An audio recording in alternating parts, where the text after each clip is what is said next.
और इसी के साथ फिलहाल इतना ही, लेकिन जाते जाते आपको बताते हैं कि भारत बीते कई दशकों तक डिजिटल विभाजन से जूझता रहा। तकनीक तक सीमित पहुंच ने आर्थिक असमानता को बढ़ाया और विकास को प्रभावित किया। लेकिन 1 जुलाई 2015 को प्रधानमंत्री नरेंद्र मोदी द्वारा शुरू किए गए डिजिटल इंडिया अभियान से अभूतपूर्व बदलाव आया है और इस पहल का उद्देश्य भारत को डिजिटल रूप से सशक्त समाज और ज्ञान आधारित अर्थव्यवस्था में बदलना है। बीते 10 वर्षों में जहां इंटरनेट की पहुंच काफी बढ़ी है, वहीं डिजिटल इकोनॉमी और समावेशी भारत के निर्माण का रास्ता भी खुला है। आप इस रिपोर्ट को देखिए और हमें और हमारी पूरी टीम को दीजिए इजाजत। नमस्कार।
₹31.64 लाख करोड़ रुपए का योगदान दिया। 14.67 मिलियन लोगों को रोजगार मिला और ये सेक्टर बाकी की तुलना में 5 गुना ज्यादा प्रोडक्टिव है। यही नहीं, 2029-30 तक डिजिटल इकोनॉमी भारत की नेशनल इनकम का 5वां हिस्सा बनने जा रही है, जो कृषि और मैन्युफैक्चरिंग दोनों से बड़ा होगा। मई में यूपीआई ने 18.68 बिलियन ट्रांजैक्शन का रिकॉर्ड बनाया। जनवरी 2025 तक यूपीआई से 23.48 लाख करोड़ का लेन देन हुआ, जो अब तक का सबसे बड़ा आंकड़ा है। सालाना आधार पर इसमें 33% से ज्यादा की ग्रोथ है और ये सब हो रहा है उस टेक्नोलॉजी की बदौलत जिसे न गांव की दूरी रोक पाई न शहर की भीड़। भारत की डिजिटल ताकत अब सिर्फ देश तक सीमित नहीं, यूपीआई अब 7 से ज्यादा देशों में उपलब्ध है।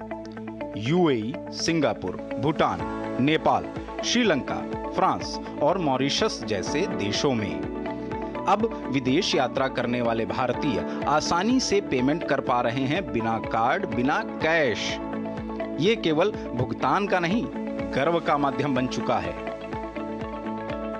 आरबीआई की रिपोर्ट बताती है कि 2024-25 में यूपीआई ने 185.8 बिलियन ट्रांजैक्शन दर्ज किए, 41% की सालाना ग्रोथ। लेन देन का मूल्य बढ़कर 261 लाख करोड़ हो गया। ये सिर्फ आंकड़े नहीं हैं, ये उस विश्वास की कहानी है जो एक आम नागरिक ने डिजिटल इंडिया पर दिखाया है। और ये क्रांति अब केवल भारत की नहीं रही, ये वर्ल्ड क्लास मॉडल बन चुकी है।